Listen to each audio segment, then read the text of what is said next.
We have a lot to get into today with stories of Alexa Bliss locking down her social media accounts after a situation got out of hand, Paige actually planning a return to the ring, and Charlotte's big push on Raw.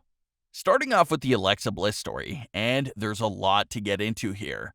Apparently, it seems that Alexa Bliss is still being flooded with this bad feedback from fans on social media and just couldn't handle it anymore. Alexa Bliss made her Twitter account private, and this instantly became a big story. All WWE superstars have their accounts set to public because the whole point is to get out there and reach as many fans and followers as possible. But Alexa made her account private. Why was that? Everyone was worried, asking questions about Alexa and wondering if she was okay or not.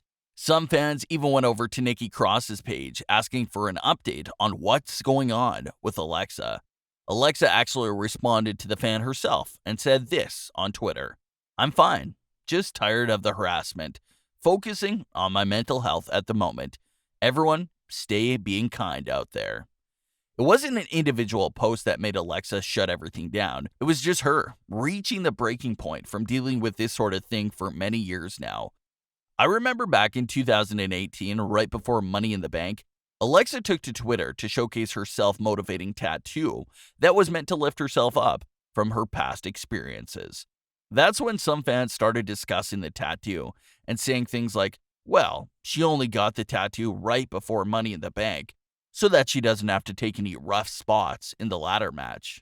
It's things like that which can just drive anyone right out of social media, and it's not right. Alexa's bad day wasn't over there. Someone was apparently trying to hack into her platforms. Alexa posted another tweet that said, "Because I make my Twitter private doesn't give you the right to try to hack it." She also posted a screenshot that showed 8 attempts of someone trying to get into her accounts. So it just wasn't a good day for Alexa, and it's really unfortunate to see a story like this. We all thought that everyone would be more kind to each other after the last Alexa Bliss incident, but that clearly didn't last long. Like we said before, try to spread some love and support to your favorite superstars on social media. You may not have anything to say in real detail, but just something simple can really make someone's day. You never know. Today's next story is about Paige's clearance. This has been a popular story for about 3 years now, and it keeps getting brought up. Usually it's rumors and reports about Paige getting cleared, but this time it's Paige herself that's addressing the situation and started the discussion. Paige has been out of action for so many years now, and her story was one of the most heartbreaking ones. Even though she did have a lot of success early on in her career, Paige didn't get to do more things because she was forced into early retirement in her mid-20s. It's never a good thing to see any athlete retire in their 20s. They want to work their whole life to make it to that moment, and to see their dream ripped away from them in their prime of their careers is something that's always hard to see. Everyone believes that unfortunately we've already seen Paige's last match. There was even a point in time that Paige herself was losing hope and saying that it'll never happen. But something happened recently that inspired Paige and made her think maybe it is possible after all. That inspiration for Paige came from Edge. Edge, who had a career-ending injury in 2010, right in the middle of his career, thought he would never wrestle again. We all thought Edge was done. He was inducted to the Hall of Fame. It's been 10 years. He's 46 years old now. So these are all things that were making us think that it would never happen. And now Edge is out there wrestling 40-minute-long matches again, so it's truly a great thing to see.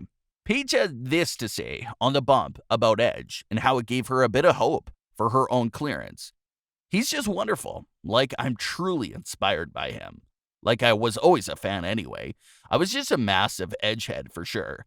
The fact that he went through the same as me, neck-wise, and then went away for like 9 years, and then all of a sudden, he made this miraculous recovery and a return to the ring. I was crying. It gives me hope that one day, even in 9 years, you know that I come in at nearly 40 and get back in the ring again. I'll just come in like, hey guys, I'm back. And they're like, no, turn around.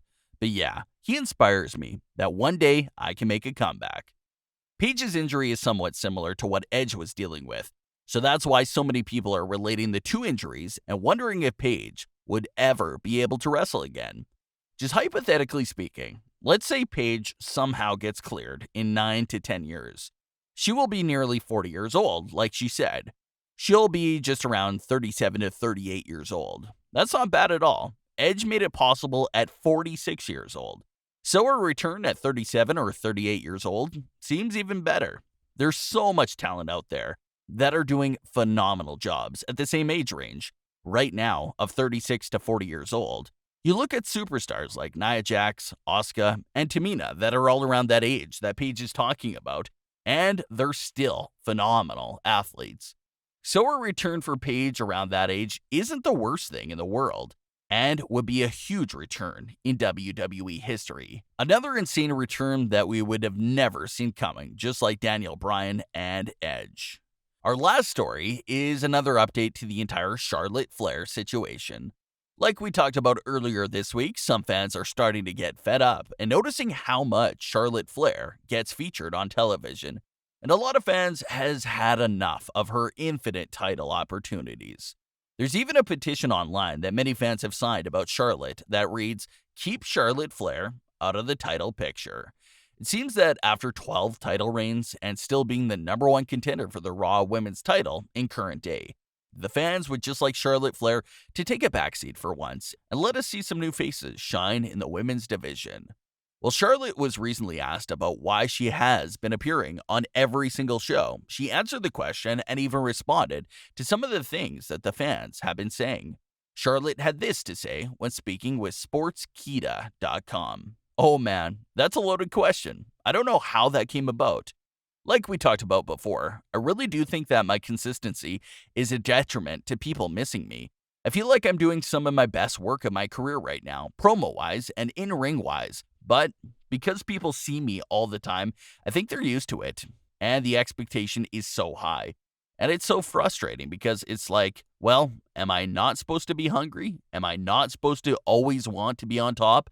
Am I not supposed to be fighting to get better? It's like a catch-22. I think the biggest thing for me is, yes, I'm on all three brands, but if you look at my storylines that I am a part of, I'm a part of someone else's storyline. It's not like anything is a Charlotte Flair push.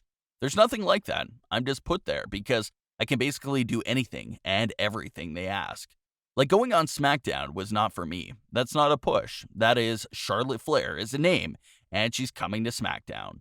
So currently, I'm just all over the place, brand-wise, because I'm the hardest worker. And I will say that, for the women, I've been going straight for 6 years. And you know, I don't know. I like getting better. I like being at work. This is my job. I love it. I don't want to go away. But it is frustrating because I think people take the growth in my work, for granted because they see it all the time. It's not like, oh man, it's hard work. I don't know what the right answer is. So that was a great response by Charlotte to all the fan discussion that has been going on lately about her. Charlotte had some great points, such as her SmackDown appearances. Her SmackDown appearance wasn't a part of her own push. She was just a featured guest in the Sasha Banks and Bayley storyline for those few weeks. And that's fine. There's nothing wrong with that.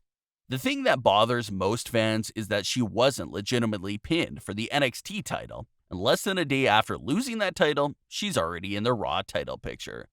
That's the part that really bothers some fans. Of course, a superstar always wants to be on top and in the title picture, but we can't forget that there's so many other women in the locker room that get zero opportunities. So that's where the conflict kicks in. There's also a new report that says, yes, Charlotte is next in line to be in the Raw Women's title picture, and it will be the start of her push on Raw. Now, what exactly does this mean? Does this mean that she will win the title? We're not sure about that yet, but it honestly won't surprise me at all if Charlotte did win the title to become a 13-time world champion. Asuka, who is the current women's champion, hasn't even been truly booked like a champion in recent weeks. She was pinned on Raw by Charlotte and lost to a distraction. Then at Backlash, she couldn't even pin Nia Jax and just retained her title due to a countout. Asuka is a phenomenal talent and a great character, but can't help to point out that she's been booked like a weak champion. She can't win on Raw. She can't win straight up against her number one contenders at pay-per-views. So who is WWE going to let Asuka pin at this point?